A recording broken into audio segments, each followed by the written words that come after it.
Smart aesthetics, branding, marketing, entrepreneurship. Greetings and welcome back to the Kiss My Aesthetic podcast. I'm really excited for this episode and possibly the subsequent solo episodes based on this topic because I wanted to recap the presentation I just gave at the Fit Boss Blueprint weekend, Fit Boss Summit, if you will, earlier in August. So I was able to talk with our past client, Fit Boss Blueprint, Ruben, to his mastermind group that came to San Diego. And he gave me the topic of branding. He's like, talk to these people about branding. They need help with branding.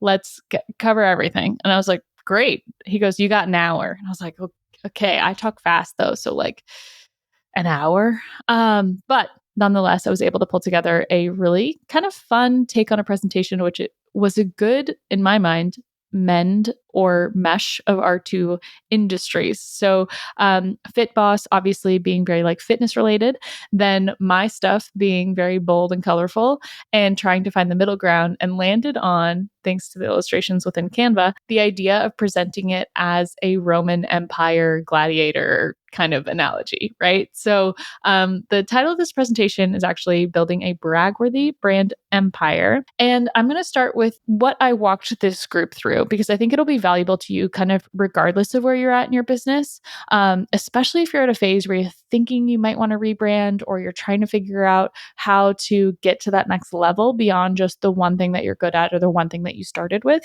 So in this presentation, my goal is to be able to cover 5 different talking points. The first of that being defining your brand foundations, figuring out who the heck you are and how the heck you're going to talk about what it is that you offer, solidifying your visuals, which if you're watching on YouTube, there will be some slides alongside some actual visual examples alongside the talking points, crafting your unique aesthetic and tone, conquering the online marketplace, and codifying your brand legacy. So without further ado, the reason I feel that I'm even prepped to talk on this presentation, as I described to the group that was with Fit Boss Weekend, is that my experience over the last 10 years has really led me to realize that I have kind of this balance of both the creative brain and the business brain. And I think most good entrepreneurs have both. Right?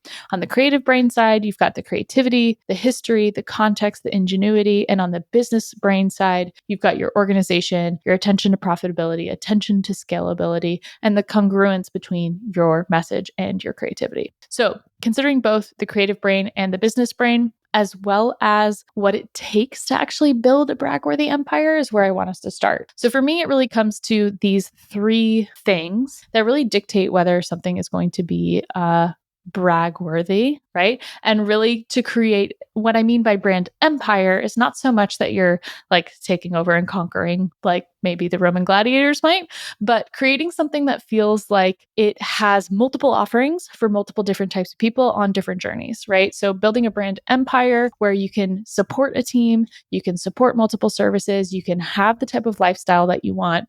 And I think for me, it really comes down to these 3 things, which is a powerful public persona and visuals, right? For the business, you have a really strong visual identity and a really strong like brand persona.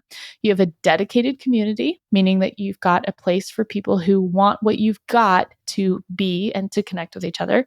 And lastly, a kick-ass brand vision. So having a brand vision means you can spell out for someone who might want to work with you what exactly it would look like to do so and how their life is going to be different or changed or improved from working with you. As we say, everyone's in the business of helping people. So having the vision is about how you're going to help someone get from point A to point Z. This really starts when we think about defining your brand architecture. And this should come as a shock to no one, because if you're an avid listener of the podcast, you know you can go back to the episode, the brand questionnaire, or defining your brand, or building your brand architecture. These are going to be a lot of those same themes. For me, the 3 most important pillars of defining the brand are the vision, the mission, and the values. So let's start with values. Your values are what you believe to your core and what is your unwavering North Star of the service that you're providing, right? Or product, right? You could say product as well here. So your values is like, these are the things that are your non-negotiables. These are your morals. These are the way that you conduct yourself. This is the way that your business conducts itself. This is the way that people feel aligned to you beyond what it is that you actually offer. This is about how you make people feel, right? These are your values. Your mission is way more self-explanatory. Mission is direct, it's to the point. I call this your elevator pitch. This is the sentence that someone might say about you even when you're not in the room. Your mission is who you are, what you do, who you help, and how you help them. So the who, what, who, how. So who you are, we are a boutique marketing agency. What we do, we build brag-worthy brands. Who we help, online entrepreneurs. How we help them is through branding design, packaging, merch, creative direction, social media. So your mission statement, all tied up together in a nice bow, is what ends up kind of truncated at the top of your social profiles. So this is again, who you are, what you do, the actual thing that it is that you do, who you help, the people, right? The audience, and how you're helping them. So what services, what offerings, what products allow you to do the thing for those people? Lastly are your vision statements. So your vision statements are your hoorah statements, is what I call them.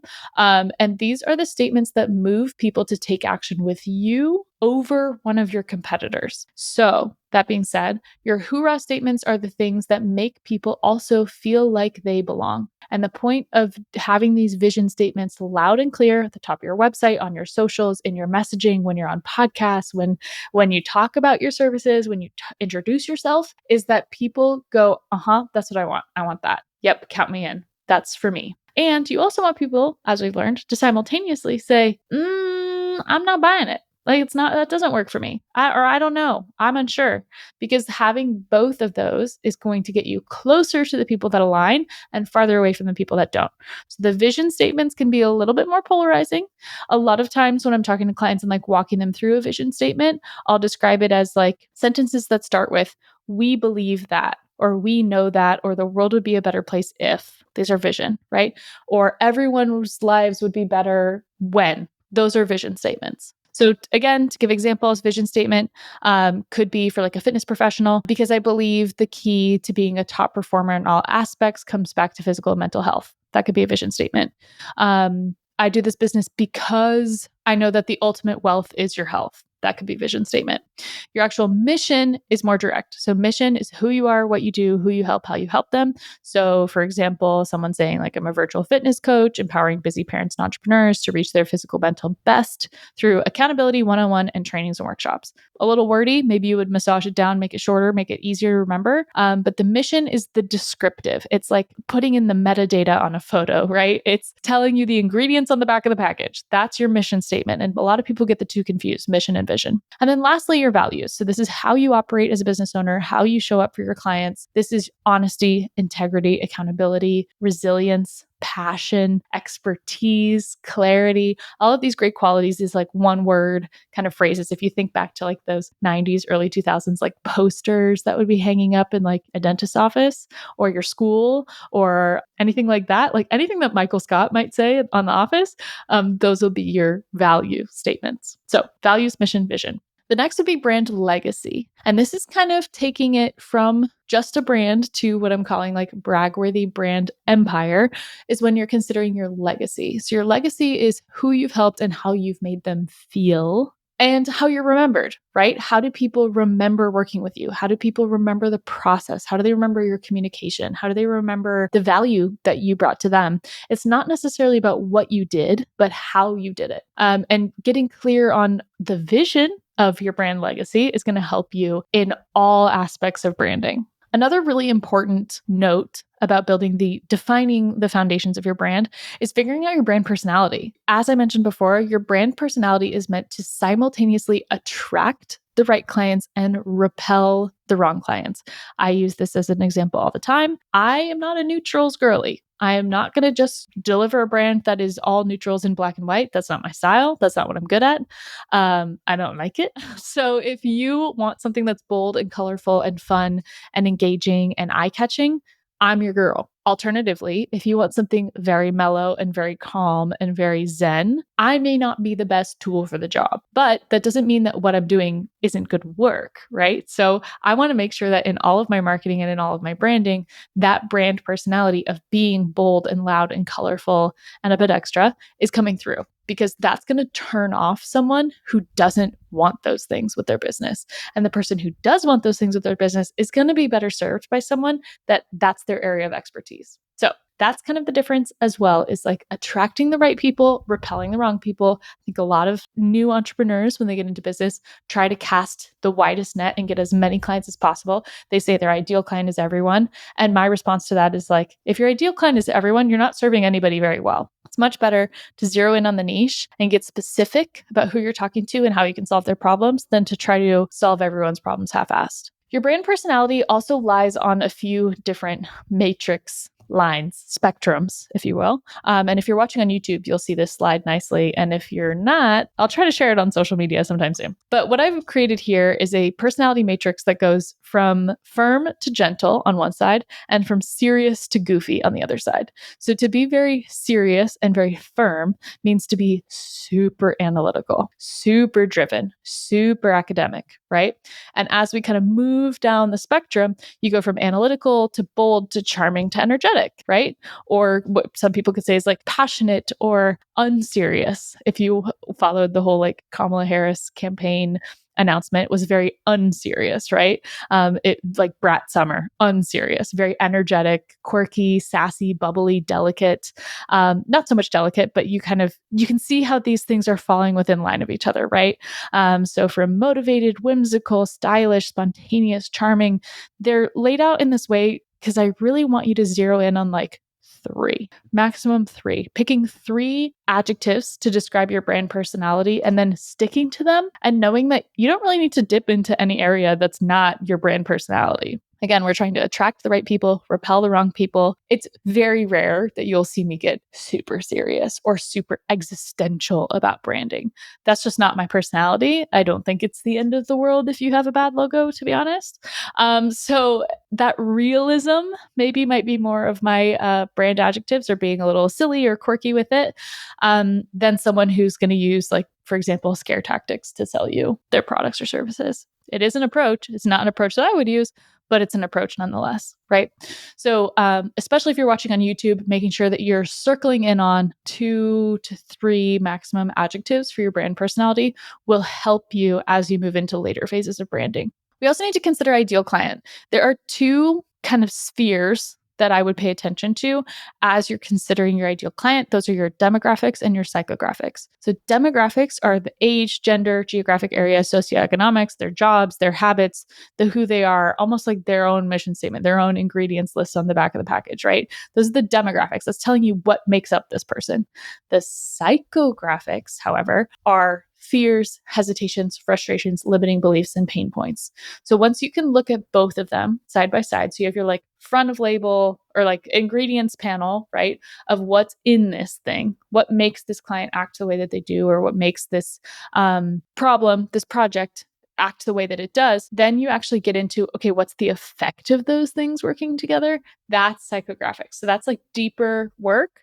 And when you can understand pain points and you can understand people's frustrations, you can position your business, your product, your service as the answer to those pain points, right? So thinking about how someone who is struggling to show up online, for example, or doesn't feel confident in pulling together sales materials or a brochure or presentation, they may struggle with branding. So how can I present my service of branding as the solution to someone who feels unprofessional or who feels unprepared or feels like they're kind of slapping stuff together and it's just kind of last minute? So if I talk to like those as the pain points, then I can position my service as the answer to someone's struggle.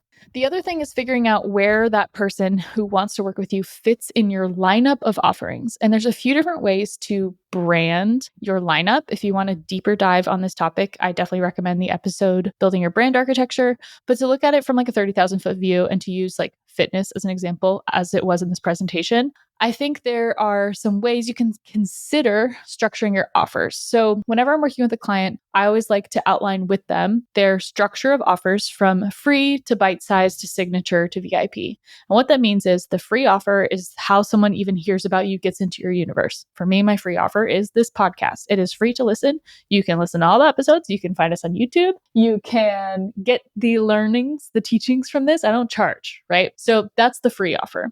The bite-sized offer offer is the next kind of level up. And that's something that's minimal investment or minimal amount of time.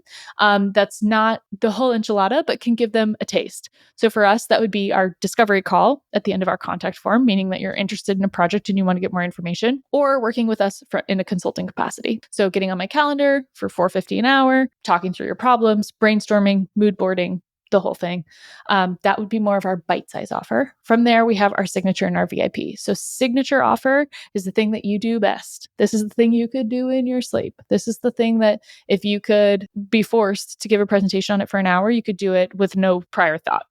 This is the service that you are the most referred for, and this is the thing that you are the most known for. So your signature service is really that sweet spot, and then anything beyond that is VIP. So this ladder from free to bite-size to signature to VIP.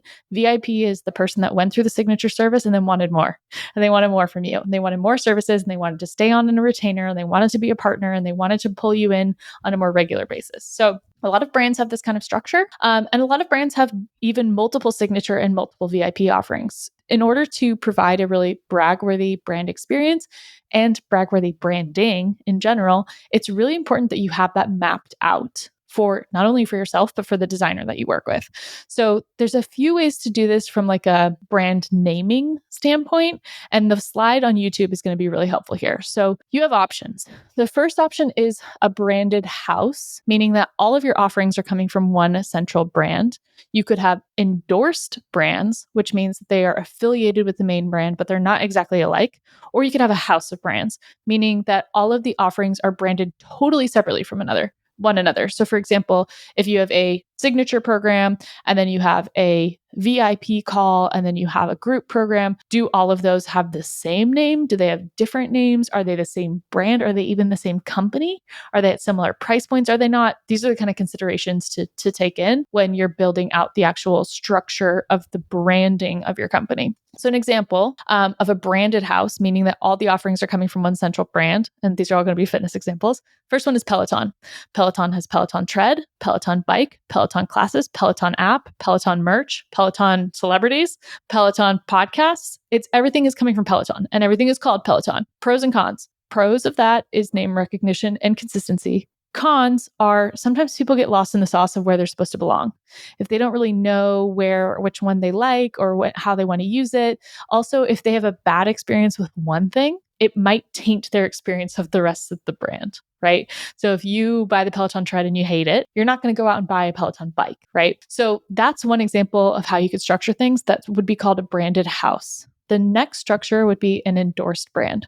So an endorsed brand is a brand that's affiliated with the main brand, but not exactly alike. Here we have Nike, we have Air Jordan. So Air Jordan being a Nike shoe, but branded Air Jordan, separate from Nike and the rest of their offerings. There's also the celebrity aspect of that. Makes a lot of sense. So if you are a service provider and you offer one really great service and you have your company, then your endorsed brand of that company could be a spinoff. Great example, Kiss My Aesthetic Podcast, MKW Creative Co. This is not called the MKW Creative Co podcast. This is called the Kiss My Aesthetic Podcast because I wanted to create something, another pro in this column, that if I decided to stop, it wouldn't give the illusion that MKW Creative Co was going away. And I learned that from my parents a long time ago when they opened their design showroom. They didn't call it specifically the Savvy Interiors Design Showroom. They called it Inside by Savvy, as in like it's endorsed, it's by Savvy Interiors, but it's not exactly the copy of the main business. It is an adjunct. It is an add-on. So that's your second option.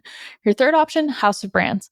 So house of brands are things that are branded totally separately from one another, but belong to one parent company. So if you're, again, in the fitness space, iFit owns Nordic Track, owns Sweat, owns Proform. Some of those originated with the iFit brand. Others were acquired. This is more of your like holding company, like VC kind of stuff, but each one is branded totally separately. The pros of that is they each can take on their own identity. They can each serve a different market. The cons is it's a lot of work.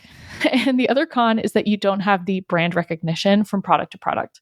So wherever you fall within these things, especially if you're in a rebranding phase of your business, figuring out like, okay, am I a branded house, an endorsed brand, or a house of brands is going to be useful to, not only to you, but to whoever you hire and whoever you work with. This will also affect like your website structure, your Instagram account. For example, like Hotel Lobby Candle, great example. Started with candles only, then decided they wanted to expand into different categories, but therefore you've named your brand Hotel Lobby Candle. So how are you going to explain that you now have hand soaps and diffusers? Okay, you make the sister company, which is Hotel Lobby Home. So Hotel Lobby Home, it ends up as an endorsed brand. Hotel Lobby Home owns Hotel Lobby Candle, but Hotel Lobby other products just are called Hotel Lobby Home. So arriving at that as a solution was much cleaner than saying like Hotel Lobby hand soap, Hotel Lobby diffuser, which you could have done, which would have been more of the branded house. Instead, they went endorsed brand, Hotel Lobby Home, Hotel Lobby Candle as the spinoff of that company, even though they were chronologically reversed, right? So that gets you through defining the whole origin of your brand, defining what it takes to make a brag-worthy brand empire. There was a lot to cover, and there were a lot of episodes cross-referenced here. So go back, listen to the brand questionnaire episode. That'll be hugely helpful to you. Listen to the brand architecture episode. That goes into even more detail. And then also figure out like, where does my brand want to position itself from a personality, from a mission, vision, values standpoint, legacy standpoint. And that should be hugely helpful to you as you're embarking on this rebranding or audit of your company, audit of your brand presence through the end of this year and into 2025. Thanks so much for listening. I hope you guys loved it, and stay tuned for part 2, 3, 4, 5, 6 of this presentation. Bye.